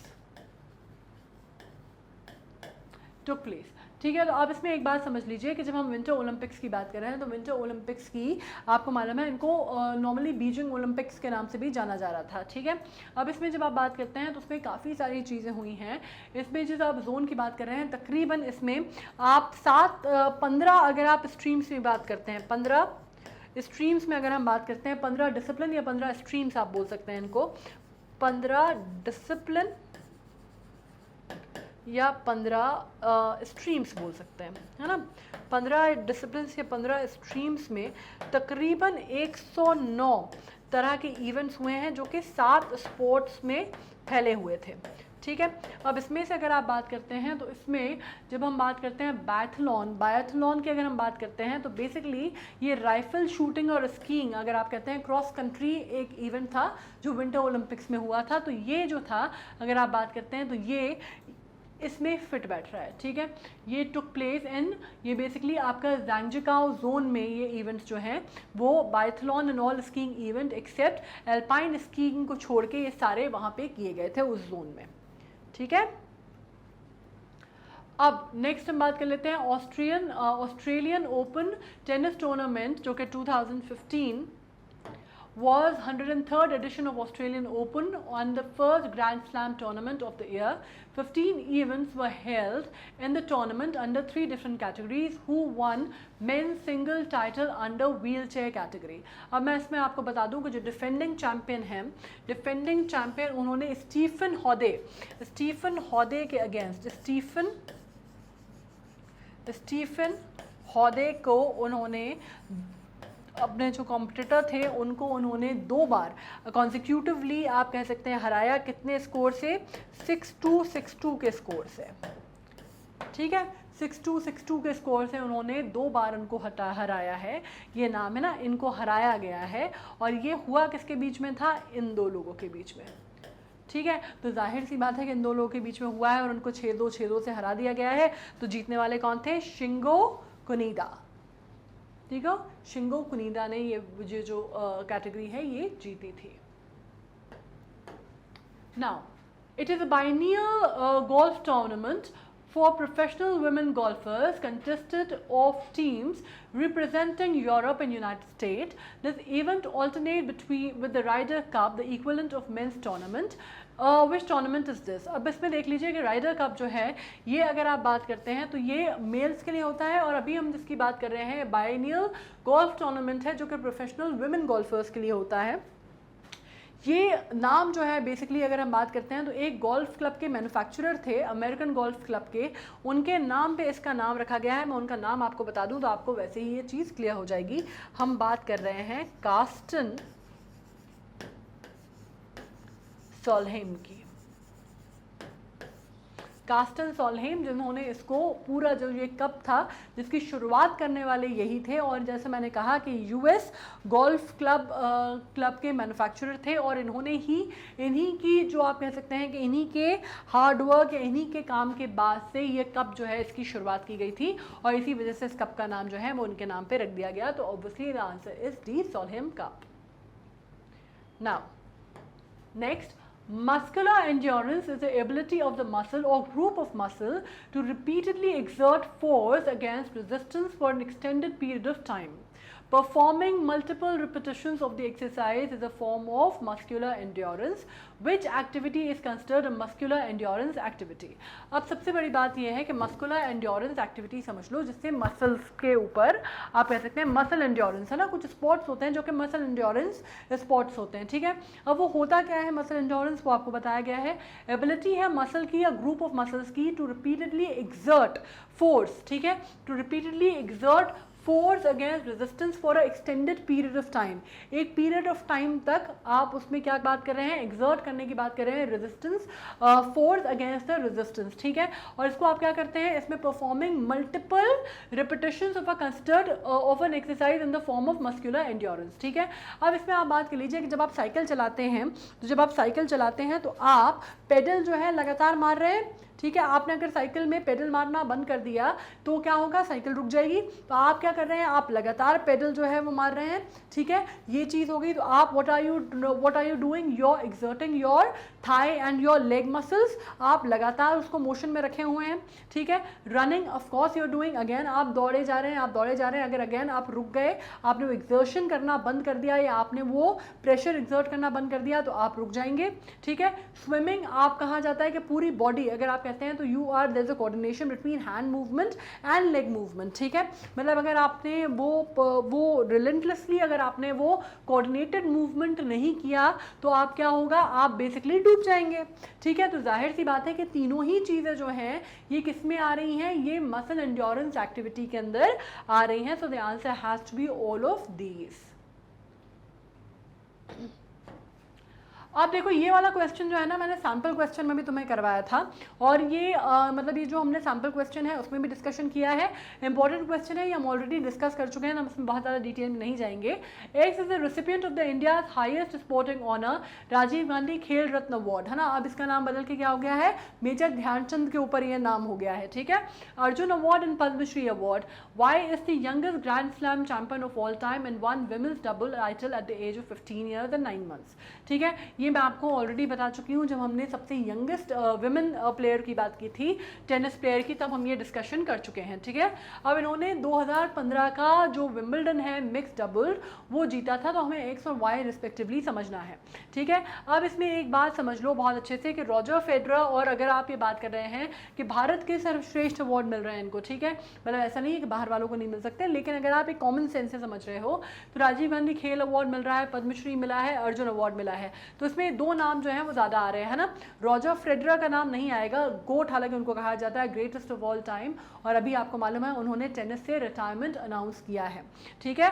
और बड़ा अच्छा उन्होंने एक अपना वो लिखा था रिटायरमेंट स्पीच के बाद, जो उन्होंने उनकी बहुत ज़्यादा वायरल भी हुई, और रिटायरमेंट स्पीच से ज़्यादा अच्छी अगर उन्होंने अपने बारे में जो इंस्टा पोस्ट डाला था वो बहुत ज़्यादा वायरल हुआ, जिसको उन्होंने कहा that not all ending has to be happy ending, and मैंने अपना लास्ट सिंगल्स हारा, मैंने डबल हारा करके उन्होंने पूरा उसके ऊपर लिखा था, and he said still I won't be able to envisage a better ending to my career. तो उनका कहना था that you know perfection is overrated करके उनका एक बहुत खूबसूरत सा एक पोस्ट है जो कि बहुत वायरल हो रहा है, और उसमें उन्होंने कहा कि हर चीज़ अच्छे में या हर चीज़ जीत के ख़त्म हो ये ज़रूरी नहीं है, ठीक है। तो अब है रॉजर फेडरर और उनकी बात हम नहीं कर रहे, ये तो टॉपिक ही ख़त्म हो गए, ठीक है। Leander Paes and Martina Hingis, and अगर हम बात करते हैं तो मैं आपको बता दूं कि लिएंडर पेस तो कंफर्म है, उसके अलावा 2015 का अगर हम बात करते हैं विंबलडन की, तो इसमें मार्टिना हिंगिस के बारे में मैं आपको बता चुकी हूं कि वो यंगेस्ट टेनिस प्लेयर रही हैं, जिनको आप कह सकते हैं कि उन्होंने वुमेन्स डबल टाइटल जो था वो 15 साल की आयु में जीता था, 16 साल तकरीबन की आयु में उन्होंने जीता था। तो the answer is Leander Paes and Martina Hingis. Now This event has been contested at the Winter Olympic Games since 1924. The first competition of this event involved 18-kilometer cross-country skiing followed by sky jumping. Ski jumping basically. इसको 2014 में, इसको आप बता दूं मैं कि बहुत पुराना इवेंट है, इसको मेंस ओनली इवेंट माना जाता था और अभी इसमें परिवर्तन किया गया है. हम बात कर रहे हैं नॉर्डिक कंबाइंड की, ठीक है, नॉर्डिक कंबाइंड की हम बात कर रहे हैं. What is the meaning of the term all around in gymnastic? तो बेसिकली ऑल अराउंड का मतलब होता है जितने भी इवेंट्स हैं वो सारे के सारे एक साथ, मतलब everything included, all the events included, ठीक है, इसका मतलब होता है जिम्नास्टिक में. तो अब इसको पढ़ लेते हैं. The total of all 4 events in women gymnastic only, the total of all 4 events in women's rhythmic gymnastic only, the total of all 4 events in women's gymnastic and rhythmic gymnastic, all 6 events in women's and men's gymnastic. तो इसमें जो answers हैं वो आपको इसमें चुनने हैं, ठीक है. तो जैसे मैंने आपसे कहा कि इसमें जब हम बात कर रहे हैं तो उसमें सब कुछ इंक्लूडेड होगा, तो जाहिर सी बात है कि इसमें जिसकी हम बात कर रहे हैं तो उसका आंसर जो है वो क्या होगा, 3 और 4. मतलब क्या, इसमें टोटल ऑफ ऑल 4 इवेंट्स जो होते हैं वो जिम्नास्टिक में, मतलब टोटल जितने इवेंट्स होते हैं वो वुमेन जिम्नास्टिक में और रिदमिक जिम्नास्टिक में मिला के वो सारे इवेंट्स, और सारे 6 के 6 इवेंट्स मेन जिम्नास्टिक में, वो सारे जो हैं वो ऑल अराउंड में आते हैं. So the answer is D, 3 और 4 ओनली, ठीक है. अब इसमें देखो मैच द कॉलम है, ये अचीवर सेक्शन चल रहा है, ठीक है, थोड़ा डिफिकल्ट इसलिए लग रहा होगा. अब देखो इसमें हमें बात करनी है, जैसे मैं हमेशा बोलती हूँ कि अगर हमें 1 या 2 भी मालूम है ना तो भी हम सही आंसर लगा सकते हैं, सारे पता होना ज़रूरी नहीं है, ठीक है. अगर जैसे मुझे एक चीज़ मालूम है, अगर मुझे यहाँ पे कैथी वॉट का नाम मैंने सुना है, या अभी क्योंकि न्यूज़ जब हमने पढ़ी तो न्यूज़ में एक नाम बहुत बार बार आ रहा था, आपने अगर अभी देखा था होगा तो बहुत ट्रेंड भी कर रहा था, बहुत वायरल भी हुआ है, तो उसमें एक का नाम आता है पूर्णा, है ना. पूर्णा मलावत का नाम आपने बहुत सुना होगा. क्यों आ रहा था, क्योंकि आ रहा था कि 2014 मई 2014 में जन्मी है ये बच्ची और मात्र 13 साल की आयु में ये दुनिया की सबसे यंगेस्ट माउंटेनियर बन गई है, यंगेस्ट माउंटेनियर बन गई है. इंडिया से है ऑब्वियसली, और इसने क्या फतेह किया है, इसने माउंट एवरेस्ट को सबमिट किया है, राइट. तो जब मैंने इसके बारे में पढ़ा तो ये वैसे भी अपने आप में बड़ी इंपॉर्टेंट न्यूज़ थी, ठीक है, तो ये आपको पता चल गया. अब जैसे मैंने आपको कहा कि कैथी वॉट का नाम मैंने कहीं ना कहीं सुना हुआ है, तो वो नाम मुझे पहचान का लग रहा है. दूसरी बात, अगर हम बात करते हैं इंडिया का first formula 1 driver, first formula 1 driver मतलब हम किसकी बात कर रहे हैं, स्पीड रेसिंग की या फार्मूला 1 रेसिंग्स की हम बात कर रहे हैं ना, जिसमें हम माइकल शूमाकर का नाम जानते हैं, ठीक है. तो माइकल शूमाकर का नाम जब हम जानते हैं वो वर्ल्ड नंबर 1 थे, हम इंडिया में बात कर रहे हैं तो वो नाम आता है किसका, नारायण कार्तिकेयन का, ये हम जानते हैं, ठीक है. नारायण कार्तिकेयन जो आपको मालूम है इंडिया के F1 जो फार्मूला रेस में उन्होंने पार्टिसिपेट किया, और वो अपने फादर से बहुत ज़्यादा इन्फ्लुएंस थे, मतलब वो जब छोटे थे तो अपने फादर को देखते थे, और साउथ इंडिया की जो कार रैली थी उसको 7 बार कॉन्सिक्यूटिवली मतलब जीतने का जो खिताब है वो उनके फादर के नाम पे था, तो वहाँ से his love for the cars developed, right. तो ये कहा जाता है, तो नारायण कार्तिकेयन है, ठीक है. तो हमें इसमें से अगर 2 भी जैसे मालूम है, कंफर्म मालूम है, ठीक है, और इसमें आप समझ सकते हैं तो ऑप्शन क्या आ रहा है, 3, 1, 2, 4, मतलब बेसिकली क्या, फर्स्ट का जो है 3 है, कंफर्म है. प्रोफेशनल गोल्फर जो है अमेरिका की वो कौन है, ब्रुक्स कोएप्का है, ठीक है. और फीमेल साइकिलिस्ट, अब मैंने कहा था आपको कि मुझे कैथी वॉट का नाम जो है वो समझ में आ रहा है, ठीक है. तो वो मैंने कहाँ पढ़ा था, वो मैंने फीमेल साइकिलिस्ट के तौर पे उनको जानती हूँ मैं, या मैंने उनके बारे में पढ़ा है, ठीक है. तो जब हमने इनफैक्ट मैंने एक लांस आर्मस्ट्रॉन्ग का भी आपने सुना होगा साइकिलिंग में, उसी तरह मैंने कैथी वॉट का भी नाम सुना हुआ था, ठीक है. तो इस वजह से हमारा जो ऑप्शन है वो कौन सा है, बी है, ठीक है. ये क्लियर हुआ. अब तीसरा देख लेते हैं कि इसमें से इनकरेक्ट मैच जो है हमें वो समझना है, ठीक है. अब ये पूरा पढ़ लेते हैं, नीचे से ऊपर पढ़ते हैं, ठीक है. Indian women to win a medal at Olympic in 2000 मतलब ये हैवी वेट लिफ्टर थी और पहली महिला थी. 1994 में इनको अर्जुन अवार्ड से भी नवाजा गया था, पहली महिला थी. आपको अगर याद होगा 2000 में तो करनाम मल्लेश्वरी का नाम बहुत बहुत बहुत चर्चित हुआ था, और ये पहली इंडियन वुमेन थी जिन्होंने ओलंपिक्स में जाके हमारा जो तिरंगा है वो ऊंचा किया था, ठीक है. तो ये इनपे नाम आता है क्या, हैवी वेट लिफ्टर थी ये, ठीक है. तो ये बिल्कुल सही है, ठीक है. Greatest Indian football player of all time, ये किस पे जाता है, जो हमारे फुटबॉल टीम के कप्तान हैं, ये उनके सर पे ये सहरा है कि वो ग्रेटेस्ट इंडियन फुटबॉल प्लेयर माने जाते हैं ऑफ ऑल टाइम। नाम किसका आ रहा है? सुनील छेत्री का। इनको अभी स्पोर्ट एक्सीलेंस अवार्ड भी दिया गया था, ठीक है, तो ये भी सही है। Indian player who clinched women's singles gold in badminton in 2018 Commonwealth game, Saina Nehwal of course. अब यहाँ पे जो नाम आता है बजरंग पूनिया का, तो मैं आपको बता दूं कि आपको लग रहा होगा कि ओलंपिक्स टोक्यो ओलंपिक्स 2020 में इन्होंने मेडल तो जीता था, लेकिन मेडल में क्या था कि उन्होंने सिल्वर नहीं जीता था, उन्होंने ब्रॉन्ज मेडल जीता था, ठीक है। तो ये जो है ये इस वजह से गलत हो जाता है, तो हमारा जो आंसर है वो क्या है? ए, ठीक है। नाउ नेक्स्ट पे आ जाते हैं। अब ये जो ट्रॉफी आपको नज़र आ रही है, ये ट्रॉफी किस गेम से एसोसिएटेड है, ठीक है। पहली बात जब मैं आपको बता दूं कि एसोसिएटेड उस गेम से है जो कि बहुत इंपॉर्टेंट और बहुत बड़ा गेम माना जाता है, बहुत बड़े बड़े टीम्स इसमें इन्वॉल्व हैं, बहुत बड़े बड़े प्लेयर्स इस गेम ने हमको दिए हैं। मतलब अगर आप बात करते हैं तो वर्ल्ड में अगर आप बात करते हैं आज की डेट में, जो मैं कहती हूँ बेंडेट लाइक बेकहम या हम रोनाल्डो की बात करते हैं, तो आपको नाम सुने हुए होंगे आपने, ठीक है। तो अब हम बात कर रहे हैं, ऑफ कोर्स आप ये समझ पा रहे हैं कि हम सॉकर की बात कर रहे हैं और सॉकर में ये ट्रॉफी जो है ओरिजिनली नेम्ड इसका जो था वो विक्ट्री था। ये ट्रॉफी जो है रीनेम की गई थी honour of the former association president. Associations होते हैं, है ना, सॉकर क्लब एसोसिएशंस और टीम्स होती हैं, जैसे आपको मालूम है बेसबॉल में टीम्स होती हैं, वैसे ही सॉकर क्लब्स एंड टीम्स होती हैं, ठीक है। तो soccer is a game for which the trophy is awarded. The answer is all of these and this is the last one that we are doing here। अब इसमें हमें क्या करना है? given below a few statement related to pro wrestling league, select the option that identifies the correct ones। इसमें से आपको select करना है ऑप्शन जो करेक्ट है, ठीक है। Haryana hammers was the winner of pro wrestling league in 2019, ठीक है। उसके अलावा pro wrestling league include 8 franchise which represent 8 cities through India. NCR Punjab Royals were winner for the 2 consecutive years which is 2017-18। अब एक बात समझ लो, उसमें एक जो बेसिकली टेक्निकल फॉल्ट है वो ये है कि 8 फ्रेंचाइजी होती नहीं है, 6 फ्रेंचाइजी होती है, तो ये तो अपने आप में ही ऑप्शन जो है ये अलग है ना। तो ये तो आपको वैसे ही आंसर समझ में आ गया, तो अब आपको इसमें ज़्यादा कोई दिमाग लगाने की ज़रूरत नहीं है। इसमें आंसर जो है 1 and 3 ओनली। तो आपको मालूम है कि बाकी ये जब आपका गलत हो गया तो ये और ये जो है वो सही है, राइट। तो कई बार हमें अगर एक भी चीज़ मालूम होती है ना, तो वो भी हमारे लिए बहुत बड़ा काम कर देती है और हमारा जो प्रॉब्लम है वो सॉल्व कर देती है, ठीक है। On this note we are coming and we have come to an end basically of the MCQs for the sports. I am sure आपने पढ़ा, आपने समझा, आपने बहुत अच्छे से जितने क्वेश्चंस हैं उनके एक्सप्लेनेशन भी आपने समझे और आपको सब कुछ बहुत अच्छे से क्लियर होगा, राइट। अब अगर इसमें कहीं पे भी कोई दिक्कत है, कोई समस्या है, कोई चीज़ है जो आपको समझ में नहीं आ रही है, तो what we can do is कि हम इसको एक बार आप पूरा वो जो स्पोर्ट्स वाला जो हमने वीडियो रिकॉर्ड किया था एक बार देखेंगे, उसके बाद इसको देखेंगे तो स्पोर्ट्स आपका अच्छा खासा तैयार हो गया है, ठीक है। बाकी अपन PYQs करने वाले हैं, तो उसमें भी अपने बहुत सारे क्वेश्चन जो हैं कवर हो जाएंगे। आपको हमसे कनेक्टेड रहना है तो कैसे रह सकते हैं आप?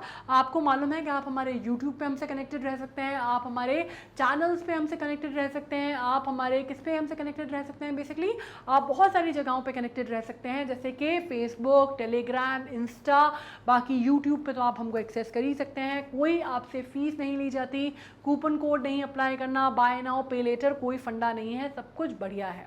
Alright, on this note I am signing off. You take care of yourself and study very hard. Thank you so much.